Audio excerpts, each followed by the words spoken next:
semuanya, dengan aku Juanita Dewi dan aku Patricia Radia. Di sini kita akan membahas terkait Just in Time. Simak videonya ya. Jadi, apa itu sistem persediaan dengan just in time?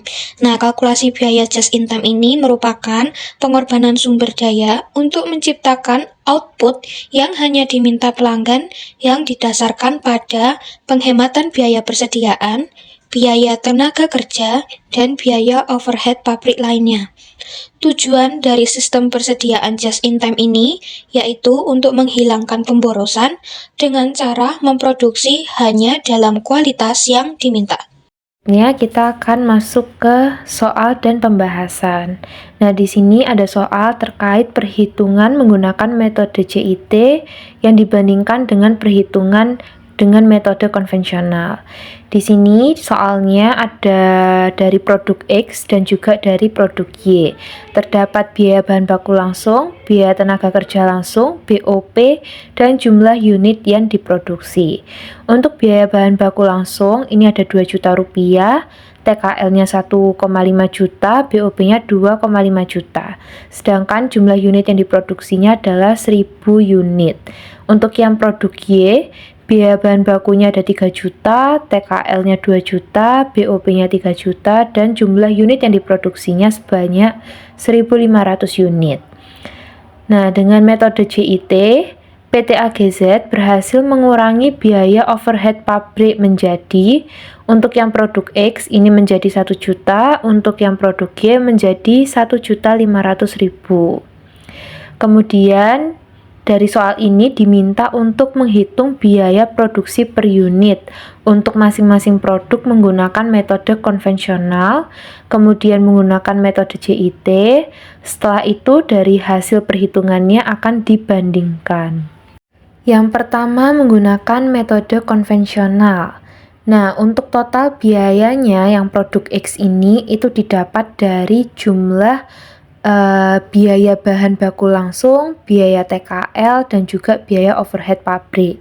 Dari 2 juta ditambah 1.500.000 ditambah 2.500.000, maka didapatkan 6 juta rupiah untuk total biaya produk X-nya.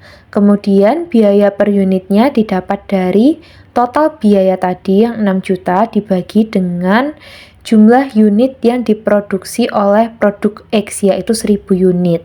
Maka ketemu hasilnya 6.000 untuk biaya per unitnya. Sedangkan untuk yang produk X, total biayanya didapat dari biaya bahan baku langsung 3 juta, ditambah biaya tenaga kerja langsung 2 juta, ditambah biaya overhead pabrik 3 juta, maka didapatkan sebesar 8 juta rupiah untuk total biayanya. Sedangkan biaya per unitnya didapat dari total biaya dibagi dengan jumlah unit yang diproduksi oleh produk G, yaitu 1500 unit, sehingga didapatkan biaya per unitnya adalah Rp5.333.000. Selanjutnya adalah perhitungan dengan metode just in time. Untuk produk X, yang pertama kita harus menghitung total biayanya. Total biaya ini berasal dari biaya bahan baku, biaya tenaga kerja, dan biaya overhead, yaitu 2 juta ditambah 1.500.000 dan ditambah 2.500.000. Lalu dikurangi 1 juta dari soal, maka hasilnya nanti 4.500.000. Jadi 4.500.000 ini akan dibagi dengan 1000 unit, yang berarti biaya per unitnya adalah Rp4.500.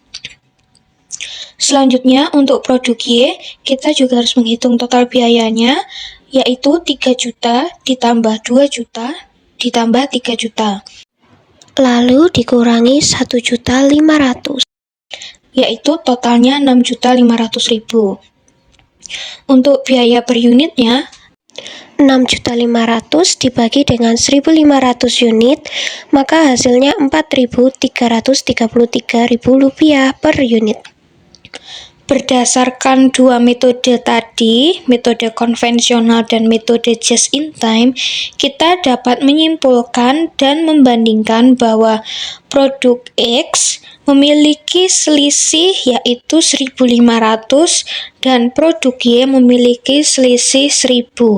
Hal ini juga membuktikan bahwa dengan metode just in time dapat mengurangi biaya per unit untuk dua produk. Mengapa just in time bisa lebih hemat biaya? Di sini ada 5 alasannya. Yang pertama, karena biaya penyimpanan turun drastis. Disebabkan karena tidak memerlukan gudang yang besar, tidak perlu staf gudang tambahan, tidak ada biaya pendinginan, ini untuk bahan yang mudah rusak, dan barang tidak rusak kadaluarsa atau hilang karena lama disimpan. Kemudian alasan yang kedua untuk menghindari adanya biaya waste inventory. Nah, konsepnya biaya waste inventory itu maksudnya adalah ketika barang menumpuk, maka akan menyebabkan resiko barang itu rusak atau ketinggalan tren bahkan tidak laku. Contohnya, produk elektronik atau fashion itu cepat berganti. Nah, jika sistem konvensional menyimpan banyak stok, maka akan ada kemungkinan barang tidak laku dan harus dijual rugi. Kemudian, alasan yang ketiga adalah arus kas lebih sehat, di mana uang tidak tertahan di stok dan modal bisa dialihkan ke hal produktif yang lainnya, misalkan seperti promosi, pengembangan produk, dan juga operasional. Alasan yang keempat adalah zero defect and lean manufacturing. Perusahaan yang menerapkan sistem JIT biasanya meningkatkan efisiensi operasional secara menyeluruh.